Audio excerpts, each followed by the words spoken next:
नमस्कार, आप देख रहे हैं कंचन टीवी। आपके साथ मैं हूं गौरव राजपूत। आगे देखिए हरियाणा से जुड़ी हुई दिन भर की 10 बड़ी खबरें। हरियाणा सरकार ने प्राणवायु देवता पेंशन योजना की शुरुआत की है, जो अपने आप में एक अनोखी और भारत की ऐसी पहली योजना है। जी हां, हरियाणा की खट्टर सरकार ने अब बुढ़ापा पेंशन की तर्ज पर 75 वर्ष से अधिक की आयु पूरी कर चुके पेड़ को प्रति वर्ष 2500 रुपये पेंशन देने की बात की है।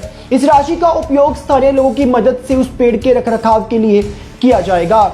मुख्यमंत्री मनोहर लाल खट्टर ने कहा कि राज्य सरकार अब उन सभी पेड़ों को जो 75 वर्ष या उससे अधिक की आयु पूरी कर चुके हैं उन्हें सम्मानित करेगी और सम्मान के तौर पर उन्हें प्रति वर्ष 2500 रुपये की पेंशन दी जाएगी। आपको बता दें कि बुढ़ापा पेंशन की तरह ही इस पेंशन में भी प्रति वर्ष बढ़ोतरी भी की जाएगी। हरियाणा सरकार ने प्रदेश में कोरोना वैक्सीन की कमी को पूरा करने के लिए वैक्सीन की खरीद के लिए 27 मई को ग्लोबल टेंडर जारी किए थे, लेकिन इसे लेकर हरियाणा सरकार की सभी उम्मीदों पर पानी फिर गया। जी हां, हरियाणा सरकार ने 1 करोड़ टीकों की खरीद के लिए टेंडर जारी किए थे, जिसमें किसी भी विदेशी कंपनी ने रुचि नहीं दिखाई। आपको बता दें कि अब जानकारी के मुताबिक हरियाणा चिकित्सा सेवा निगम ने दोबारा से ग्लोबल टेंडर जारी करने के प्रस्ताव को लेकर हरियाणा सरकार को रिपोर्ट दे दी है। अब यदि दोबारा ग्लोबल टेंडर जारी किया जाता है तो उसमें पहले दी गई शर्तों में इस बार अधिक ढील दी जा सकती है। आपको बता दें कि हरियाणा के साथ साथ कई और राज्यों ने भी ग्लोबल टेंडर जारी किए थे, लेकिन किसी भी राज्य को ग्लोबल टेंडर का अच्छा रिस्पॉन्स नहीं मिल पाया। केंद्र सरकार द्वारा पारित किए गए 3 कृषि कानूनों को आज 1 साल पूरा हो गया, जिसके चलते आज देश भर में किसानों द्वारा विरोध प्रदर्शन किए गए। इसके तहत किसानों ने बीजेपी विधायकों और नेताओं के आवास का घेराव किया और उनके घर के सामने खड़े होकर 3 कृषि कानूनों की प्रतियां जलाई। इसी सिलसिले में पंचकूला में हरियाणा विधानसभा के अध्यक्ष ज्ञानचंद गुप्ता के आवास का घेराव करने जा रहे किसानों को रोकने के लिए पुलिस ने लाठीचार्ज किया। दरअसल पुलिस ने किसानों को कोठी की तरफ जाते हुए रोकने के लिए शहर के माजरी चौक और ओल्ड पंचकूला चौक पर बैरिकेडिंग कर दी थी, लेकिन जब कुछ किसान इस बैरिकेडिंग को पार करने लगे तो किसानों और पुलिस में धक्का मुक्की शुरू हो गई। जब बात हद से बढ़ गई तो किसानों को रोकने के लिए पुलिस ने लाठीचार्ज का सहारा लिया। हरियाणा सरकार इलेक्ट्रिक वाहनों के निर्माण और इस समय हरियाणा में मौजूद पेट्रोल डीजल वाहनों को इलेक्ट्रिक वाहनों में ट्रांसफॉर्म करने को लेकर एक पॉलिसी बनाएगी। इसे लेकर आज हरियाणा के उप मुख्यमंत्री दुष्यंत सिंह चौटाला ने उद्योग एवं वाणिज्य विभाग के उच्च अधिकारियों के साथ चंडीगढ़ में एक बैठक ली।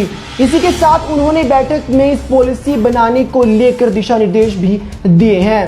साथ ही हरियाणा सरकार वाहन निर्माताओं और उद्योग क्षेत्र से जुड़े विशेषज्ञों के साथ विचार विमर्श कर उनके सुझाव भी लेगी। आपको बता दें कि आज पंचकूला में प्रदेश का पहला चार्जिंग स्टेशन बनाया गया और उसके उद्घाटन के साथ ही अलग अलग जगह बनने वाले वाहन चार्जिंग स्टेशनों की शुरुआत भी हरियाणा में हो गई है।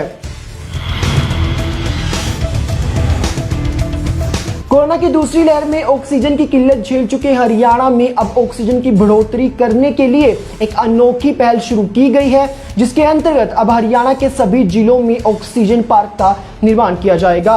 आज विश्व पर्यावरण दिवस के मौके पर इसकी शुरुआत करनाल के मुगल कैनाल में हुई, जहां मुख्यमंत्री मनोहर लाल खट्टर ने अपने हाथों से पौधारोपण कर इस पार्क के निर्माण की शुरुआत की। आपको बता दें कि अलग अलग जिलों में बनने वाले यह पार्क 5 एकड़ से लेकर 100 एकड़ तक की जमीन में बनाए जाएंगे। खास बात यह है कि इन पार्क के चारों ओर ऐसे पेड़ पौधे लगाए जाएंगे जो सबसे ज्यादा ऑक्सीजन प्रोड्यूस करते हैं। वन विभाग की भाषा में इन ऑक्सीजन पार्क को ऑक्सी-वन कहा गया है। हरियाणा के टोहाना में बीजेपी विधायक देवेंद्र बबली और किसानों के बीच हुआ विवाद थमने का नाम नहीं ले रहा। इस विवाद में किसानों की गिरफ्तारी से नाराज किसान नेता आज टोहाना में अपनी गिरफ्तारियां देने पहुंचे। आपको बता दें कि इन किसान नेताओं में भाकियू के राष्ट्रीय प्रवक्ता राकेश टिकैत, भाकियू के हरियाणा से अध्यक्ष गुरनाम सिंह चडूनी और संयुक्त किसान मोर्चा के नेता योगेंद्र यादव भी शामिल रहे। इस मौके पर राकेश टिकैत ने कहा कि यहां की पुलिस को गिरफ्तार करने का बहुत शौक है, इसीलिए आज हम अपनी गिरफ्तारी देने आए हैं। टिकैत ने कहा कि हमारी गिरफ्तारी के साथ साथ हजारों किसान भी गिरफ्तारी देने को तैयार हैं। हालांकि इसे लेकर वहां का पुलिस प्रशासन भी काफी मुस्तैद रहा और टोहाना में पुलिस फोर्स की 20 कंपनियां तैनात की गई ताकि किसी भी तरह की हिंसा होने पर स्थिति को काबू किया जा सके।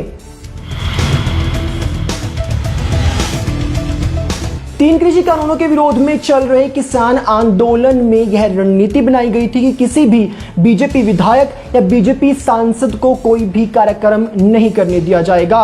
इसके तहत ही कई बीजेपी विधायकों और सांसदों को किसानों के आंदोलन के चलते उनके विरोध प्रदर्शन का और उनके घेराव का सामना भी करना पड़ा। लेकिन अब किसानों ने एक ऐसा फैसला लिया है जिसके चलते अब बीजेपी विधायक और सांसदों को एक बड़ी राहत मिल सकती है। जी हां, कल हरियाणा के कुंडली बॉर्डर पर संयुक्त किसान मोर्चा की एक बैठक हुई है जिसके अंदर आज किसानों ने जो बीजेपी विधायक के आवास का घेराव करना था उसको लेकर रणनीति बनाई गई, लेकिन साथ ही एक बड़ा और महत्वपूर्ण फैसला भी किसानों के द्वारा लिया गया है। इस फैसले के अनुसार अब 3 कृषि कानूनों के विरोध में प्रदर्शन कर रहे किसान किसी भी बीजेपी विधायक या सांसद के निजी कार्यक्रम का विरोध नहीं करेंगे, बल्कि किसानों के द्वारा इन नेताओं के सामाजिक और सरकारी कार्यक्रमों का विरोध किया जाएगा। आपको बता दें कि किसानों के इस फैसले के चलते न सिर्फ हरियाणा के बीजेपी विधायकों और सांसदों को राहत मिलेगी, बल्कि देश भर में जो बीजेपी विधायकों को विरोध झेलना पड़ रहा था वो कुछ हद तक कम हो जाएगा। टोक्यो ओलंपिक का टिकट जीतकर जिस पहलवान सुमित मलिक ने देश और प्रदेश का नाम रोशन किया, अब वही पहलवान डोपिंग में विफल रहने पर निलंबित हो गया है। जी हां, हाल ही में बुल्गारिया में आयोजित क्वालीफायर के दौरान सुमित मलिक डोपिंग में विफल रहा, जिसके बाद उसे अस्थायी रूप से निलंबित कर दिया गया है। ओलंपिक शुरू होने से कुछ सप्ताह पहले डोपिंग के चलते निलंबन का यह मामला देश के लिए काफी शर्मसार करने वाला है। आपको बता दें कि यह लगातार दूसरा ऐसा ओलंपिक है जब खेल शुरू होने से कुछ दिन पहले ही खिलाड़ी को डोपिंग के चलते निलंबित किया गया है। इससे पहले भी 2016 में रियो ओलंपिक शुरू होने से कुछ दिन पहले ही नरसिंह पंचम को डोपिंग की वजह से निलंबित कर दिया गया था। उनके ऊपर 4 साल का प्रतिबंध लगा दिया गया था। हरियाणा के हिसार जिले के गांव खेदड़ में आज एक सड़क दुर्घटना हुई जिसमें पति पत्नी की मौके पर ही मौत हो गई। लेकिन इस दुर्घटना में एक ऐसी बात भी हुई जिसने सबको चौंका कर रख दिया। इनके साथ एक 2 साल का बच्चा भी था, लेकिन बच्चा इस दुर्घटना के बाद बाल बाल बच गया। उस बच्चे को केवल मामूली चोटें आई हैं। दरअसल पति पत्नी के साथ बाइक पर 2 साल का बच्चा भी ट्रैवल कर रहा था, सफर कर रहा था, लेकिन दुर्घटना इतनी भयंकर हुई कि पति पत्नी ने मौके पर ही दम तोड़ दिया। लेकिन सब यह देखकर हैरान रह गए कि इतनी भयंकर हादसा होने के बाद भी बच्चा सही सलामत बच गया और उससे केवल मामूली चोटें आई हैं। हालांकि अभी तक पति पत्नी की कोई भी पहचान नहीं हो पाई है, लेकिन बच्चे को उपचार के लिए अस्पताल में दाखिल करवा दिया गया है। हरियाणा सरकार ने प्रदेश के लाखों गरीब लोगों को एक बड़ी राहत दी है। हरियाणा सरकार की तरफ से अब बीपीएल कार्ड धारकों और जरूरतमंद लोगों को हर महीने सरसों का तेल खरीदने के लिए उनके बैंक अकाउंट में 250 रुपए की आर्थिक सहायता दी जाएगी। दरअसल इससे पहले सरकारी राशन डिपुओं पर हरियाणा में 2 लीटर तेल 20 रुपए लीटर के हिसाब से इन गरीब लोगों को दिया जाता था। लेकिन चूंकि इस बार हरियाणा सरकार के पास सरसों नहीं पहुंची, जिसकी वजह से सरकारी तेल मिलों के सामने सरसों का संकट खड़ा हो गया और उसके बाद हरियाणा सरकार ने सरकारी राशन डिपो पर तेल देने पर रोक लगा दी। लेकिन जब सरकार के इस फैसले की आलोचना होने लगी तो सरकार ने इन गरीब लोगों को राहत देने के लिए 250 रुपए प्रति माह देने की घोषणा की है, जिसके चलते अब उन गरीब परिवार को काफी राहत मिल पाएगी। आज के टॉप 10 में बस इतना ही। कल फिर से हाजिर होंगे लेकर आपके लिए हरियाणा की 10 बड़ी खबरें। तब तक देश और प्रदेश से जुड़ी तमाम खबरों के लिए आप देखते रहें कंचन टीवी।